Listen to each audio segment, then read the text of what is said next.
नमस्कार, मैं हूं प्रदीप विश्वकर्मा और आप देख रहे हैं आपका अपना मन पसंदीदा कार्यक्रम एक मुलाकात। जैसा कि आप जानते हैं, इस कार्यक्रम में हम आपकी मुलाकात कराते हैं किसी खास व्यक्ति से। और आज हमारे साथ जो खास व्यक्ति हैं वो हैं जयवीर सिंह जी।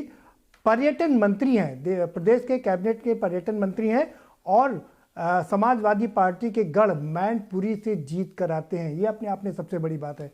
हम उनसे ही चर्चा करेंगे, हम उनके राजनीतिक जीवन के विषय में उनसे चर्चा करेंगे, उनके सामाजिक जीवन के विषय में चर्चा करेंगे, पर्यटन में क्या हो रहा है, सांस्कृतिक विभाग भी आपके पास में है, उसको लेकर के क्या करें, इन सब बातों पर चर्चा करेंगे। बहुत स्वागत है सर आपका। धन्यवाद, बहुत बहुत धन्यवाद, नमस्कार। बड़ा लंबा राजनीतिक कैरियर रहा आपका। 1984 में आपने कैरियर शुरू किया था और बहुत छोटे से अध्यक्ष, एक जिला के एक छोटे से प्रभाग का अध्यक्ष का आपको बनाया गया था। हाँ, उस समय यूथ कांग्रेस का सबसे पहले हम ब्लॉक के अध्यक्ष हुआ करते थे। ब्लॉक के अध्यक्ष रहे, फिर जिला, हम यूपी यूथ कांग्रेस के उपाध्यक्ष तक यूथ में रहे। और उस समय उसके बाद हम जिले के मेन बॉडी के कांग्रेस के महामंत्री रहे। और पहला चुनाव भी 93 का हम लोगों ने कांग्रेस के टिकट पर लड़ा था। और उस समय के 93 के हालात आपको पता ही होंगे कि मंदिर मस्जिद के विवाद के बाद, ढांचा ध्वस्त होने के बाद का पहला चुनाव था जिसमें कांग्रेस की खिलाफत जबरदस्ती लोग ढेले फेंकने का काम कर रही थी प्रत्याशियों पर। उस समय भी आगरा मंडल में सर्वाधिक वोट हमें कांग्रेस प्रत्याशी के रूप में मिला था। वो चुनाव हुआ, हम लोग लगातार 88 से गांव के प्रधान भी रहे। सबसे यूथ प्रधान था मैं, जिसके खिलाफ इलेक्शन पिटीशन हुआ था कि एज कम होते हुए मैं प्रधान हो गया था। एज पूरी नहीं थी, उसमें 30 साल उम्र हुआ करती थी, तो पूरी नहीं थी। उस समय हम लोग प्रधान रहे, यूथ कांग्रेस में रहे। बल्कि 84 का जब बलराम सिंह यादव मैनपुरी से चुनाव लड़े थे पार्लियामेंट का, तो इलेक्शन इंचार्ज था मैंने कहा। हम अगर थोड़ा और पीछे जाएं तो विद्यालय की राजनीति भी आपने किया, स्टूडेंट पॉलिटिक्स भी आपने शुरू की। लगातार हम लोग सक्रिय रूप से छात्र संघ के भी उसमें हम लोग सक्रिय रहे, छात्र राजनीति में भी सक्रिय रहे। छात्र राजनीति से निकल के उस समय चूँकि बोलबाला कांग्रेस का हुआ करता था और परिवार में भी पिताजी कांग्रेस ही थे, स्वतंत्रता संग्राम आंदोलन से जुड़े हुए, तो वही कल्चर था, वही था। तो हम लोग लगातार यूथ कांग्रेस से सीधे जुड़े। तत्काल हम लोग सक्रिय थे, तो हम यूथ कांग्रेस में बहुत कम समय में हम लोग इलेक्ट 5-5 साल के हुए थे उन चुनाव में, संगठन के में। लेकिन 2-2 साल में लगातार बढ़ते चले गए और यूपी यूथ कांग्रेस तक चले गए, फिर मेयर बॉडी में चले गए। और सबसे यंगेस्ट प्रत्याशियों में तो 93 का चुनाव, आपको याद होगा 91 में जब एनडी तिवारी जी की सरकार हुआ करती थी यूपी में, तो उस वक्त रघुवीर सिंह यादव कैबिनेट मिनिस्टर हुआ करते थे, शायद आपको याद होगा। वो हमारे मैनपुरी के घिरोर से एमएलए होते थे और उनका टिकट कट गए, सिटिंग मिनिस्टर का टिकट कट गए। यूथ कोटे में यूपी में 5 लोगों को टिकट केवल मिला था, उनमें एक जयवीर सिंह को था। सबसे यंगेस्ट टिकट मुझे मिला था और उससे हम लोग शुरू किए। 84 में आदरणीय बलराम सिंह यादव वहाँ से शांत 84 का चुनाव लड़े, मैं इलेक्शन इंचार्ज था और वो चुनाव जीते और भारत सरकार में मिनिस्टर बने थे। क्या कारण थे, आपको राजनीति क्यों रास आने लगी अचानक से? बचपन से ही राजनीति क्यों पसंद आई आपको, क्यों ये क्षेत्र चुना आपने? देखो, मुझे लगता है कि शुरू से हम लोगों की आदत रही, डेवलपमेंट के लिए बहुत उत्सुकता मेरी रहती है। लगता है कि गंदगी हटनी चाहिए, गंदा है हटना चाहिए, कच्चा रास्ता है पक्का होना चाहिए, गरीब को झोंपड़ी है पक्का मकान बनना चाहिए। मतलब गरीब की जो दीन दुखी की हालत, गांव गरीब, मजदूर, विपन्न, ऐसे लोगों की, दुखी प्राणियों की सहायता लगा के, इसके अलावा कोई रास्ते नहीं है, राजनीति के अलावा कोई रास्ते नहीं है। इनकी सेवा करी जाए, इनको आगे बढ़ाया जाए, मेन ट्रैक में इन समस्याओं का समाधान राजनीति के जरिए कराया जाए। उसी में अभिरुचि हुई और उसी का परिणाम था कि पहला चुनाव जबरदस्ती गांव के लोगों ने मुझे प्रधान बना दिया। और प्रधान रहते हुए भी सबसे यंगेस्ट था और मैंने उस प्रधानी में भी जिले का पहला प्रशस्ति पत्र जिलाधिकारी के माध्यम से, बहुत बड़ा कार्यक्रम था जिसमें प्रदेश के एक माननीय मंत्री पहुंचे थे, उसमें प्रशस्ति पत्र मुझे मिला था अपना प्रधानी का भी। उत्कृष्ट, सबसे जिले में सबसे उत्कृष्ट प्रधानों में से समस्या समाधान मिला था। उसमें JRY चला करती थी। तो क्या कारण से आप लंबे समय तक कांग्रेस में रहे, छोटे से पद से स्टार्ट किया, बहुत ऊपर तक पहुंचे, क्या कारण था आप? तो एक तो यह है कि लोगों का स्नेह प्यार दुलार बहुत मिला और वो इसलिए कि हम लोगों ने पूरी निष्ठा और ईमानदारी से गरीब गांव और दरिद्र नारायण की सेवा करने का काम किया। और अकेली राजनीति नहीं, सामाजिक सरोकार मैंने बहुत रखा।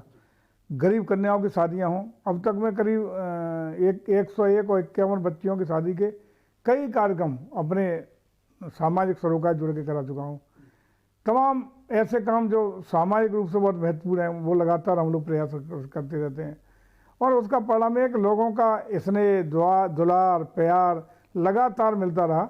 और हम लोग जहाँ भी गए, हम लोग होते होते लास्ट में राजनीति में एक दौर आया जब अर्जुन सिंह जी उस समय और नरसिंह राव का दोनों का टकराव चलता रहता।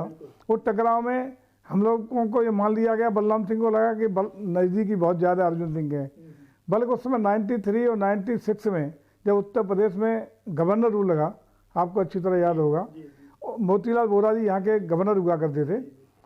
चूँकि बलराम सिंह को ऐसा लगता था कि अर्जुन सिंह बहुत नज़दीक हैं, इसलिए लगता था कि मोतीलाल वोरा जी मुझे बहुत ज़्यादा मानते थे। पूर्वांचल में या तो जगदम्बिका पाल उनको प्रिय थे, पश्चिम का पूरा मैं देखता था। उस समय भी सारी एक्साइज जो सत्ता पक्ष की होती हैं वो मैंने की, और बल्कि उसका भी सदुपयोग मैंने ये नहीं किया कि लोग आजकल सुन कर देते हैं दलाली, ठगी या पद का दुरुपयोग, वो नहीं किया। उस समय भी मोतीलाल वोरा जी के 2 कार्यक्रम मैंने कराए क्षेत्र में ले जाके। आपको ताज्जुब होगा, उस समय भी सैकड़ों करोड़ की योजनाएं क्षेत्र के लिए मैंने स्वीकृत कराई। जवाहर नवोदय विद्यालय उसी समय मैंने अर्जुन सिंह से क्षेत्र के लिए दिलवाया अपने, 30 बेड हॉस्पिटल, राजकीय महिला महाविद्यालय, नई तहसील और अन्य इस तरह की बड़ी बड़ी परियोजनाएं, सैकड़ों किलोमीटर पक्के सड़क, ये एक मुश्त मैंने वहीं घोषणा करा के मोतीलाल वोरा जी क्षेत्र को दिलवाए। नहीं तो क्या यही कारण था मोतीलाल वोरा से आपकी नज़दीकी वजह बनी कि आपको कांग्रेस से विदा लेने की? वही वजह बनी। जब 96 का चुनाव आते आते वो उन्होंने तिवारी कांग्रेस बना ली थी अर्जुन सिंह जी ने, बलराम सिंह रह गए मूल कांग्रेस, हम भी मूल में ही थे। लेकिन मेरा टिकट तय होने के बाद जब 96 का, और उसमें आपको याद होगा 425 सीटें उत्तर प्रदेश में हुआ करती थी, 125 सीटों पर कांग्रेस लड़ी थी और 300 सीट पर अलायंस हुआ था बीएसपी से। उस गठबंधन में कांग्रेस और बसपा एक साथ लड़ी थी। 125 सीटों कांग्रेस को मिली थी, 300 सीटें बसपा को मिली थी। लेकिन चूंकि और इसमें पैमाना ये था कि जिन सर्वाधिक वोट पाने वाली सीटें कांग्रेस को दी गई थी 125, तो चूंकि घरोट से मेरा सर्वाधिक वोट पाने का ट्रैक था, उसी आधार पर कांग्रेस को घरोट से मिली। और हम लोगों को पहली लिस्ट में सबसे पहले मेरा टिकट वहाँ से फाइनल होने के बाद आदरणीय बलराम सिंह यादव उस समय भारत सरकार में मंत्री थे, उन्होंने मेरा बी फॉर्म ला के एक अपने चेले को दे दिया, केवल इसी नाराजगी की वजह से कि अर्जुन सिंह और ये नज़दीक हैं। और वहीं मैंने रिजाइन किया, कई जिला अध्यक्षों ने मेरे साथ रिजाइन किया था, प्रदेश के कई पदाधिकारियों किया था, वही मैंने कांग्रेस को। मतलब जिन बलराम सिंह यादव को आपने आगे बढ़ाया, उन्हीं बलराम सिंह ने आपको ठेंगा दिखा दिया। बोले यही हुआ राजनीति में, आप जानते हैं।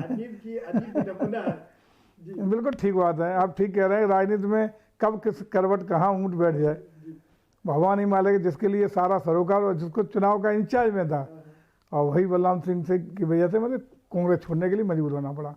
फिर आप समाजवादी पार्टी में आ गए। 2002 में आपने चुनाव जीता। जी, 2002 में। उससे पहले 99 में जिला कोऑपरेटिव बैंक का आदरणीय नेताजी के सगे समधी मुलायम सिंह यादव जी के सगे समधी, जो लगातार पीसीएफ के चेयरमैन रहते थे, जब जब नेताजी प्रदेश के मुख्यमंत्री बने तब तक उन्हें राज्य मंत्री का देकर के पीसीएफ का चेयरमैन बनाया, पीसीयू का, और वहाँ डिस्ट्रिक्ट कोऑपरेटिव बैंक के हमेशा अध्यक्ष रहे हो कंटिन्यू। जब से जिला 89 से फिरोजाबाद गठित हुआ था तब से कंटिन्यू वही चेयरमैन थे 99 तक। 99 में जब हम लोग उस समय कांग्रेस से भी अलग थे, किसी के साथ नहीं थे, बिल्कुल अलग थे, इस्तीफा दे चुके थे कांग्रेस से। हम लोग मन बनाया कि चलो कुछ करना, लोगों को लगा कि चलिए कोऑपरेटिव के माध्यम से सेवा करी जाए, तो हम लोग डिस्ट्रिक्ट कोऑपरेटिव बैंक का चुनाव लड़ने का मूड बनाया। और आप ताज्जुब करेंगे कि उस समय सत्ता पक्ष भारतीय जनता पार्टी थी, मुख्य विपक्षी दल समाजवादी पार्टी थी। दोनों भाजपा ने जिन लोगों को वहाँ अध्यक्ष जैसे बनाना था पूरे प्रदेश में प्रशासक मनोनीत कर दिए थे, और वहाँ स्थायी रूप से कंटिन्यू सुल्तान सिंह यादव चेयरमैन थे। दोनों के दरकिनार करते हुए जो लोग मतलब मानी जो प्रशासक थे और जो कंटिन्यू कर रहे थे, उनको उनकी प्राइमरी कोऑपरेटिव सोसाइटी में डेलीगेट पे हराया मैंने। और अंतोगत्वा ये स्थिति हुई कि जिस दिन डायरेक्ट इसका जो चुनाव होता है कई स्टेज पे होके गुजरता है, बहुत कई चक्कर में गुजरते हैं इसके। अंत में ये होता है कुल वोट बनता है 14 लोगों का, और 14 में जिसके 8 होते हैं वो चेयरमैन बनता है। न तो भारतीय जनता पार्टी के पास 3 लोग थे, 3 चाहिए, प्रस्तावक, समर्थक और प्रत्याशी। तो दोनों पे दोनों मुख्य विपक्षी दल और सत्ता पक्ष पे 3 लोग नहीं थे, दोनों का बेमेल मेरे खिलाफ समझौता हुआ इस तय तौर पे, और दोनों का जॉइंट प्रत्याशी लड़ा था, 9-5 के अंतर से हराया था मैंने। और तब से लेके अब तक कोऑपरेटिव पर फिरोजा जिले पर लगातार 3 बार मैं रहा। आपकी नई पीढ़ी भी आगे वाली पीढ़ी भी उस पर काबिज है जी। इतनी रही अब बेटा। बहुत शानदार। ये बता दीजिए कि फिर आपने समाजवादी पार्टी का दामन थाम लिया, 2003 में आप मंत्री बन गए। नहीं, ऐसे नहीं थाम लिया हमने दामन। हम कभी सपा से चुनाव नहीं लड़े, हम चुनाव बसपा से आए। 2002 का चुनाव में असेंबली में जीत के आए बहुजन समाज पार्टी से। लेकिन आपको याद होगा कि 15 महीने के बाद उत्तर प्रदेश में आदि बहन जी ने विधानसभा भंग करने का सिफारिश कर दी। वो सिफारिश नहीं मानी गई, क्योंकि उससे पहले भाजपा ने समर्थन वापस की चिट्ठी दे दी राजभवन में, वो नहीं मानी गई। मुलायम सिंह जी ने सरकार बना ली। ऐसे नहीं बना ली, सरकार बनाने वाले जयवीर सिंह। हाँ, आप और वो हरदोई के नरेश अग्रवाल। नहीं, उस समय नहीं थे, नरेश अग्रवाल 96 में थे। उस समय 2003 में जब सरकार बनाई तो हम थे, राजेंद्र सिंह राणा थे, हमारे राजेंद्र सिंह चौहान पटियाली वाले थे सहारनपुर वाले, हमारे पंजाबी सिंह सुरेंद्र विक्रम सिंह थे रायबरेली वाले, हमारे साथ जालौन के विजेंद्र प्रताप सिंह जी थे। इस तरह हम लोग, और ललई यादव थे, जयप्रकाश यादव थे गोरखपुर वाले। हम 8 लोग थे, वैसे तो ज़्यादा थे लोग, लेकिन पहले लौट हम लोग 8 लोग आए थे। फिर 1 घंटे बाद 5 लोग और आए, जिसमें बीरन सिंह बंदेला थे, कक्का जी वर्षना वाले थे। और उसी समय धीरे धीरे करके 38 लोग हम लोग इकट्ठे होकर के नया एक गुट बनाया, और गुट बना के फिर डिजोल्व किया सभा में। और उस समय तब हम लोगों को मंत्रिमंडल में जगह क्या मिली थी, सही बात तो ये थी कि उस समय हम लोगों को जो 8 लोग थे उनको झगड़ा इस बात का था, मायावती जी ने शाम को बुलाई थी बैठक, आपको याद होगा, सारे विधायकों को 5 कायदात मार्ग को बुलाया। तो सब लोगों से वही अपने बच्चों की कस्में खाने खिलाने का एक जो मुहिम चली वहाँ, उसमें हम लोगों ने विरोध किया उसका। मैंने बहन जी ये चीज़ें बहुत गलत है, हम लोग कसम खाते देते हैं, कमिटमेंट होता है और विश्वसनीयता होती है, ये बहुत गलत वो कर रही है। और नंबर 2 कि आपको जब विधानसभा भंग करने की आपने सिफारिश की तो उस समय कम से कम हम लोगों को विश्वास में लेना चाहिए था, हम शहीद होने को तैयार थे। लेकिन अब आप उल्टी बजाय भंग करने का निर्णय लिया, हुई नहीं हुई अलग विषय है, उसका शाम को आप कस्में बच्चों की ले रही हैं, मैंने ये सब नहीं चलेगा। उस पर झगड़ा हुआ, उसी झगड़े में रात को हम लोग वॉकआउट कराए उस बैठक का। जब बाहर निकले तो मीडिया था और लाइव चला कि बसपा में बगावत, और इतने लोग विद्रोह कर गए। जब विद्रोह हुआ तब मुलायम सिंह यादव जी सब देख रहे थे, तो रातों रात हम लोग संपर्क किया। मैंने चलिए, तब तक दावा कर चुके थे सरकार बनाने का आदरणीय मुलायम सिंह यादव, हम लोगों ने समर्थन दिया, राजभवन गए और फिर सरकार बनी। और वो जो 38 लोग जो थे आप लोग, 38 लोग जो आप लोग थे, उसका मुकदमा 3 साल तक लगातार चला। केसरीनाथ त्रिपाठी जी जो हम लोग के बीच अब नहीं है, माननीय अध्यक्ष है उस समय, और वो भी 3 साल तक लगातार मुकदमा चलता रहा और सरकार भी लगातार चलती रही। यही हुआ था, वो चलता रहा, ऐसे ही पूरा कार्यकाल कट गया, उसी में हुआ। लेकिन फिर उसी बीच में ये फिर चुनाव आ गया, जो आप कह रहे थे ना सभा में, 2007 का चुनाव आ गया। लेकिन उससे पहले 2006 में कोऑपरेटिव का वही चुनाव आ गया, जिसमें हमने इनके सगे समझी को हरा के MP चेयरमैन हुए थे। जब चुनाव आया तो वही टकराव फिर जमीन पे आया हमारे सामने। उसका परिणाम था कि हम लोगों ने पुनः मंत्रिमंडल से इस्तीफा दिया था।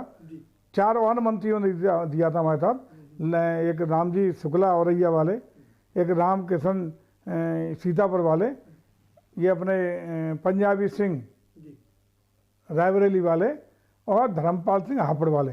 हम 5 लोगों ने मंत्रिमंडल से इस्तीफा दिया, और इस्तीफा दे करके पुनः BSP में वापस गए। मतलब ना झुकने की आपने ठान ली थी कि कहीं झुकना नहीं, चाहे कुछ भी करना पड़े जी, टकराव हमने, चाहे मायावती हो चाहे मुलायम। गलत बात स्वीकार नहीं है, सही तथ्य रखेंगे। अगर आपको ऐसा लगता है कि हमारी कृपा पे आप राजनीति कर रहे हो, तो कृपा केवल जनता की, जन सेवा जनता की दम पर हम लोग राजनीति की है, उसी की दम पर जहाँ टकराव हुआ होगा। लेकिन आपने तो बगावत की थी बसपा के साथ में, मायावती का विरोध किया था, वापस फिर आप बसपा में चले गए। यूपी का पहला उदाहरण और शायद आदरणीय मायावती जी की जिंदगी का पहला उदाहरण है कि उन्होंने दोबारा आमंत्रित करके, जबकि इतना मेरा झगड़ा हुआ था, मैं ही लीड कर रहा था, वो झगड़े के बावजूद मुझे स्वयं बुला के शामिल किया दोबारा, टिकट भी दिया दोबारा और फिर अपने मंत्रिमंडल में स्थान भी दिया, 7 से 12 मिनिस्टर भी रहा, अकेला राज्य स्वतंत्र प्रभार सिंचाई, अकेले। यही कह रहा हूँ, अकेला उदाहरण हूँ, यूनिक, पूरे प्रदेश में दूसरा उदाहरण नहीं आपको मिलेगा। और उन्होंने ये कहा भरी मीटिंग में कि बाकी लोग तो धोखेबाज इसलिए कहूँगी कि इन्होंने गद्दारी की, मेरे साथ सामने कसमें भी खाई बच्चों की और मुझे छोड़ के भाग गए, लेकिन जयवीर सिंह का इसलिए मैं सम्मान करती हूँ, इसलिए मैं सम्मान दूंगी कि साथ कसम नहीं खाई और डंके की चोट मुझसे झगड़ा इन्होंने किया, और उसके बाद मेरे झगड़ा होने पे कह के चले गए कि आपके साथ नहीं हूँ। चलिए, वक्त एक ब्रेक का चला, लेकिन चलते चलते एक और चीज़ पूछ लेते हैं, फिर ब्रेक लेंगे। बड़ी बात ये थी कि उसके बाद 2012 में आप उसके बाद भाजपा में आप आ गए। जी।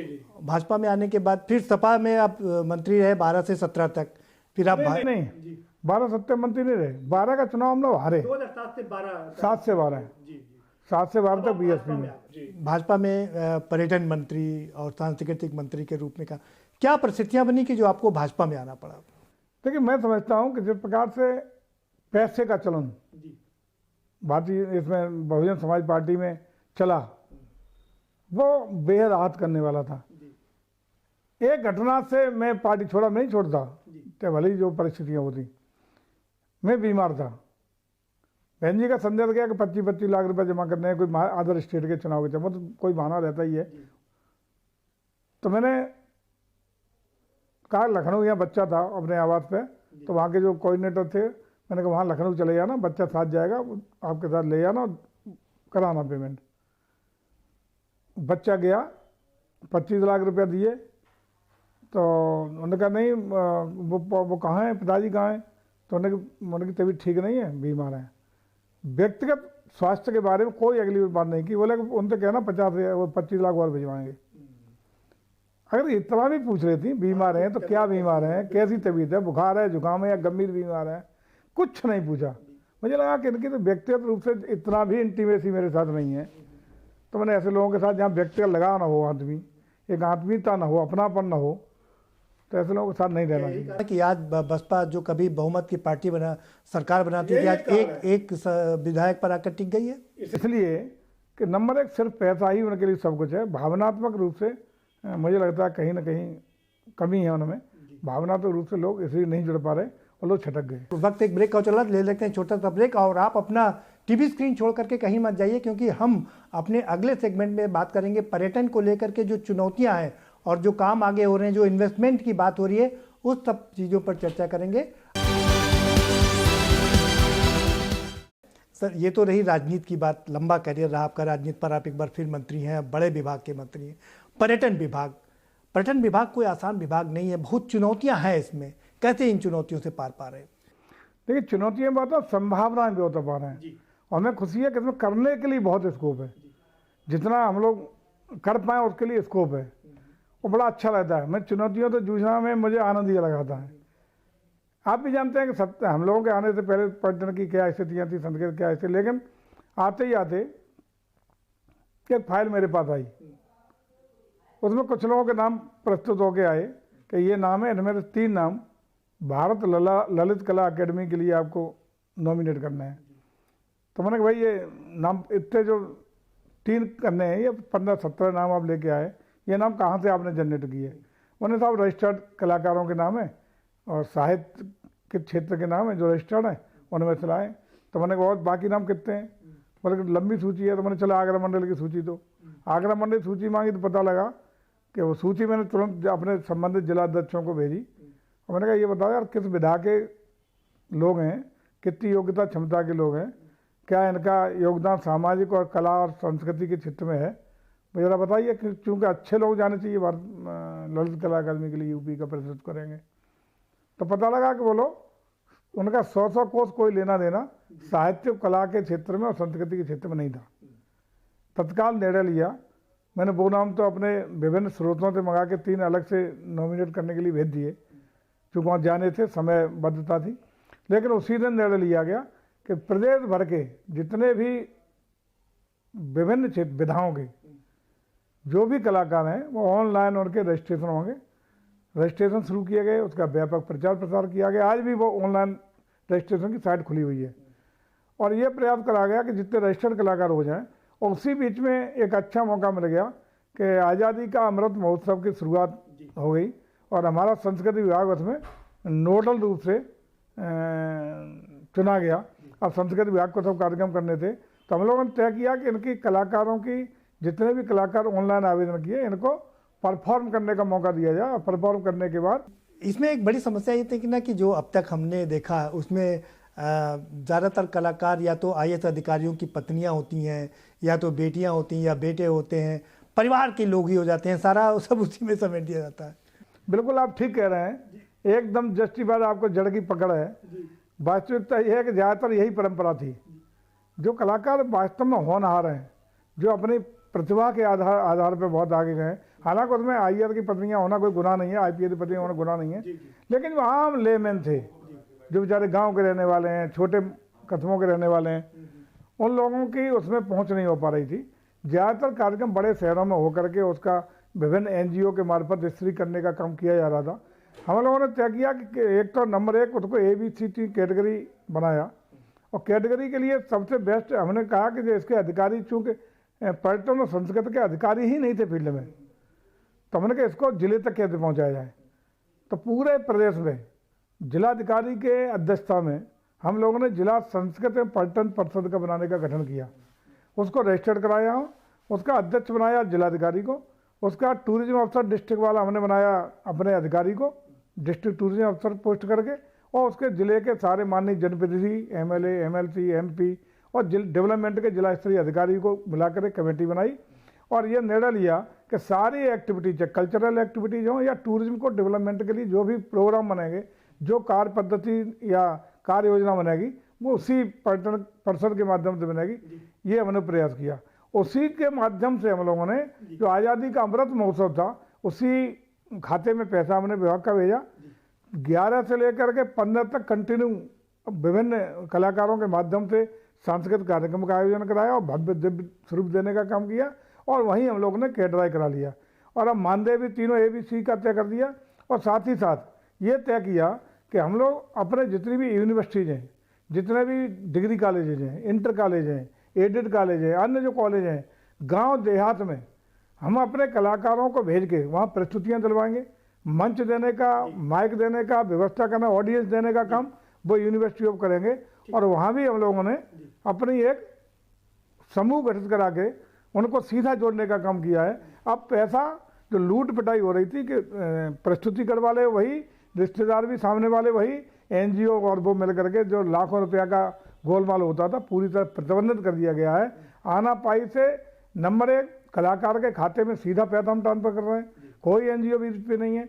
एडवांस पे कर रहे हैं, आधा पैसा हम कलाकार के जिस दिन का कार्यक्रम होता है उससे पहले भेज देते हैं उसके खाते में और कार्यक्रम समाप्ति के 10 दिन के अंदर उसका पेमेंट सीधे उसके खाते में भेजने का काम करा रहे हैं। भ्रष्टाचार पर रोक लगाने की कोशिश की, काफी प्रयास अच्छा किया गया और उसके परिणाम भी अच्छे आए हैं। पता चला आपने 15 करोड़ का जो बजट था उसको मात्र 3 करोड़ में करा दिया, 1/5 में करा दिया। बहुत हम लोग कई कार्य ऐसे कर चुके हैं जो 20 से 25% पहले 1 रुपया का होता था, 20 से 25 और 30 रुपया में कराने का काम। लगातार बड़ा खेल होता था, जो पर्यटन विभाग प्रिंटिंग कराता था। बहुत सारे ऐसे थे जहाँ कहीं ना कहीं इस तरह की शिकायतें मिली थी।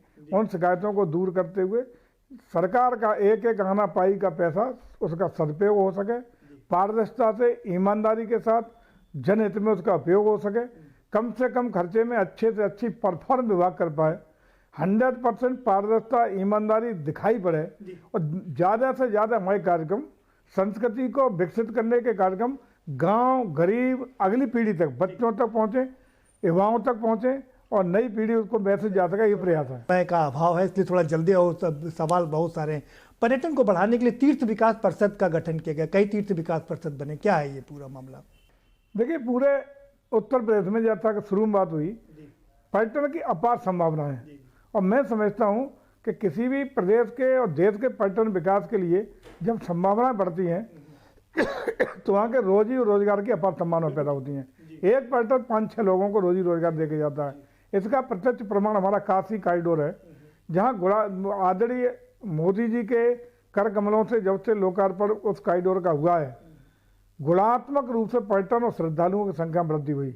और आज उसका परिणाम है कि जहाँ पहले पूर्वोत्तर का साउथ का एक जो हमारा धार्मिक केंद्र है वो सर्वाधिक श्रद्धालुओं को आकर्षित करता था, उससे 3 गुना श्रद्धालु 2022 में काशी में फुटफॉल हुए हैं। लेकिन दिक्कत यहीं पर आ रही है सर ना, दिक्कत ये आ रही है कि जितने ज़्यादा फुटफॉल हो रहे हैं इको टूरिज्म को नुकसान हो रहा है। लोग कह रहे हैं ये बड़ी चुनौती है क्योंकि फॉरेस्ट नहीं हो पा रहे हैं और उसकी वजह से इको बैलेंस नहीं हो पा रहा है।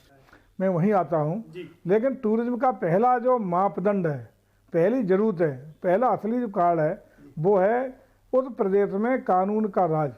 पहले आदमी तब उस प्रदेश में घूमने जाएगा, तो स्थान में घूमने जाएगा जहाँ उसका जीवन और संपत्ति सुरक्षित महसूस करेगा, तब तो नहीं जाएगा। व्यवस्था में आप लोगों ने अच्छा काम अब 17 से पहले परिस्थिति आप भी जानते हैं उत्तर प्रदेश की क्या परिस्थिति, इसलिए हमारा पर्यटन पूरी तरह यहाँ समाप्ति की ओर था।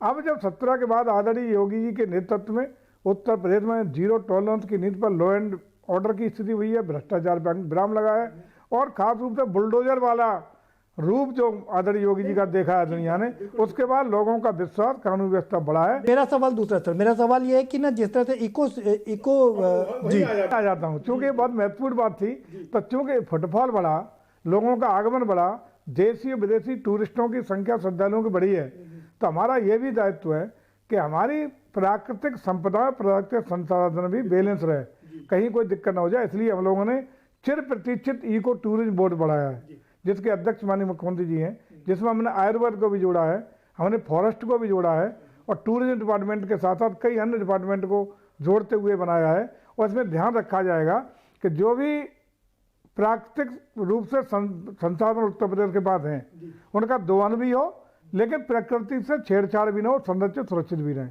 इसके लिए हम लोग अलग से हमारे विभाग में एक IAFS अधिकारी भी विशेष सचिव पोस्ट पर उसके डायरेक्टर के रूप में पोस्ट किया गया है, जो हमारे वैज्ञानिकों के आधार पर, अलग अलग मौसम वैज्ञानिक हैं, प्रकृति के क्षेत्र के लोग हैं, उन सबकी कमेटी बनाई गई है।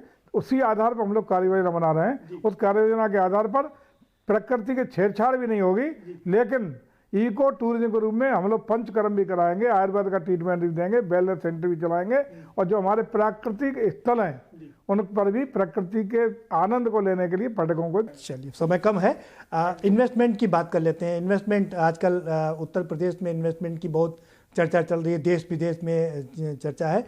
आप भी गए थे, जर्मनी और जापान गए थे, कैसा रहा? दक्षिण कोरिया और जापान। दक्षिण कोरिया और जापान गए थे। जी जी, कैसा रहा आपका और कितना इन्वेस्टमेंट आया वहाँ से? देखिए, मुझे लगता है इस मामले में भी 2 परिस्थितियाँ हैं। एक तो आदरणीय मोदी जी के बाद हिंदुस्तान की तरफ लोगों की राजनीतिक स्थिरता के मामले में, और दूसरा उनको लगता है कि यदि हम पूंजी निवेश यहाँ करेंगे तो बेटर रिटर्न आएगा, क्योंकि व्यापारी तभी आता है उसको रिटर्न लेने के लिए। तो उसको लगता है कि यहाँ पूंजी निवेश हमारा सुरक्षित है और फलेगा फूला है, क्योंकि सबसे बड़ा उपभोक्ता बाजार इंडिया है और उसके इंडिया के बाद सबसे बड़ा उपभोक्ता बाजार घनत्व की दृष्टि से उत्तर प्रदेश है। नहीं, सवाल तो ना कि कितना इन्वेस्टमेंट आया, वही पहुंच रहा हूँ। तो जापान में हम लोग गए, जापान के लोग बड़ा निवेश किए हुए थे चाइना में। आज जापान के साथ चाइना के, दक्षिण कोरिया के संबंध कतई अच्छे नहीं हैं, और वहाँ की जो कंपनियां इन्वेस्ट किए वो भी, और जो नहीं करना चाहती वो भी, उनके लिए इंडिया पहली पसंद है। इंडिया में चूँकि 24-25 करोड़ की आबादी वाला उत्तर प्रदेश है, जो ब्राज़ील जैसे देश के बराबर है, तो उत्तर प्रदेश की ओर वो लोग जो अपने उपभोक्ता बाजार की दृष्टि से सीध प्राथमिकता ऐसी देख रहे हैं कि उनको आदरणीय योगी जी का बुलडोजर वाला स्वरूप वहां तक चर्चित है। उनको लगता है कि लॉ एंड ऑर्डर है, हमारा निवेश सुरक्षित रहेगा। और उसी का परिणाम है कि हम लोग 25,500 करोड़ के MOU करके लेके आए हैं और कुछ प्रस्ताव और आ रहे हैं। हमें लगता है कि जापान और दक्षिण कोरिया का बहुत ही जबरदस्त MOU के साथ साथ निवेश उत्तर प्रदेश में होने जा रहा है। बहुत बड़ी बात है। लेकिन ये बता दीजिए ना कि कुल टोटल 17 लाख करोड़ के इन्वेस्टमेंट की बात की जा रही है, यानी कि अपने यूपी का जो बजट है उससे 3 गुना से भी ज्यादा। कैसे संभव हो पाएगा? इसलिए हो पाएगा कि जब आदरणीय योगी जी बॉम्बे जाते हैं तो एक दिन में 5 लाख करोड़ से ऊपर का निवेश के प्रस्ताव MOU साइन होते हैं। ये मोदी जी के प्रति, योगी जी के प्रति, उत्तर प्रदेश के प्रति विश्वास की भावना व्यापारियों के बीच में, उद्योगपतियों के बीच में, बड़े बड़े निवेशकों के बीच में पैदा हुई है। और उत्तर प्रदेश ऐसा स्टेट बन गया है जो हिंदुस्तान का ग्रोथ इंजन बनने जा रहा है, अपार संभावनाओं का प्रदेश। अब इस संभावनाओं को यहाँ के प्राकृतिक संसाधन, यहाँ की धरती, यहाँ की उपलब्ध लैंड बैंक जो सरकार ने बनाई है, सरकार की पारदर्शी नीति और तमाम जो नीतियाँ नई नई बनी, हमारी टूरिज्म पॉलिसी भी 2022 आई है, इस तरह की तमाम जो पॉलिसियाँ बनी हैं जिसमें निवेशकों को इंसेंटिव दे रहे हैं, सब्सिडी दे रहे हैं, उनको वातावरण दे रहे हैं, लैंड बैंक का दे रहे हैं। तो इसलिए ऐसी आकर्षक सारी स्टेट को अगर देख लें तो सबसे बेहतर नीतियाँ और निवेश की परिस्थितियाँ उत्तर प्रदेश में बनी हैं। जब बसपा की सरकार थी तो 40,000 करोड़ का इन्वेस्टमेंट की बात की गई। अखिलेश की सरकार थी 2012 से 17 में 60,000 करोड़ के इन्वेस्टमेंट की बात की गई, लेकिन बाद में ये दावे सारे खोखले साबित हुए। इसीलिए विपक्ष ये सवाल उठा रहा है कि 17 लाख करोड़ का इन्वेस्टमेंट कहाँ से आएगा। अखिलेश यादव कह रहे हैं कि पर्यटन के नाम पर लोगों को फिजूल खर्ची की जा रही है।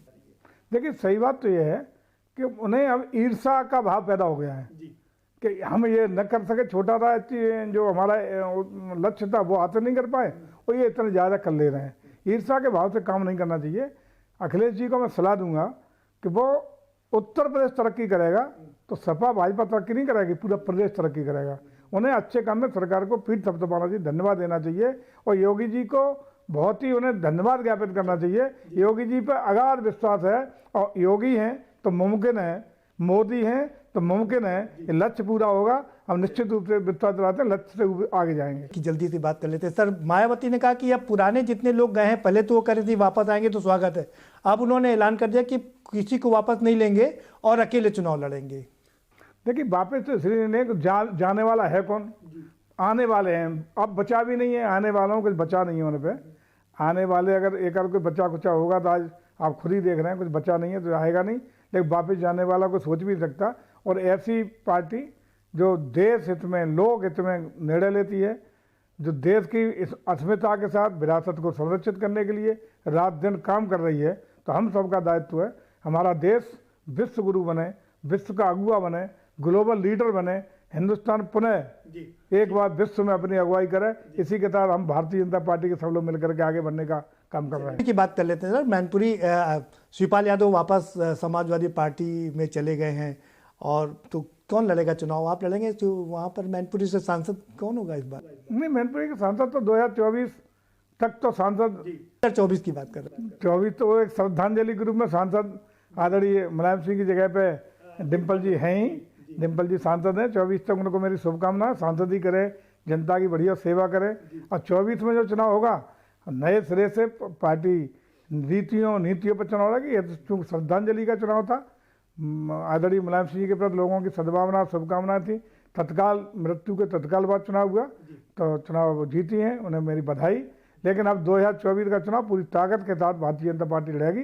कोई न कोई भारतीय जनता पार्टी का कार्यकर्ता चुनाव लड़ेगा, कमल निशान लड़ेगा और कमल जीतेगा। वाले कितनी सीटें? 80 में से कितनी सीटें? हम तो लक्ष्य 80 में तो 80 लेके जा रहे हैं। मिलेंगे 2-4 इधर धोखे धड़ाके में हो जाए, अन्यथा हम लोग अबाउट 75। के न्यूज़ से बात करने के लिए बहुत बहुत शुक्रिया। ये हैं जयवीर सिंह जी, जो बता रहे हैं कि उत्तर प्रदेश में भारतीय जनता पार्टी के सामने कोई पार्टी खड़ी नहीं हो रही है। 80 से 80 सीटें जीतने का उनका लक्ष्य है। ये अलग बात है कि 1-2 सीटें, 2-4 सीटें इधर उधर हो जाए, वरना 80 की 80 सीटें वो जीतेंगे। बसपा की बात उन्होंने की, सपा की बात की और अपनी भी पार्टी की बात की बता रहे हैं। और अब 80 में से 80 सीटें कैसे जीतेंगे ये तो आने वाला वक्त ही बताएगा। हमें दीजिए इजाज़त, हम फिर हाजिर होंगे आपके समक्ष एक ऐसे ही खास सदस्य के साथ में।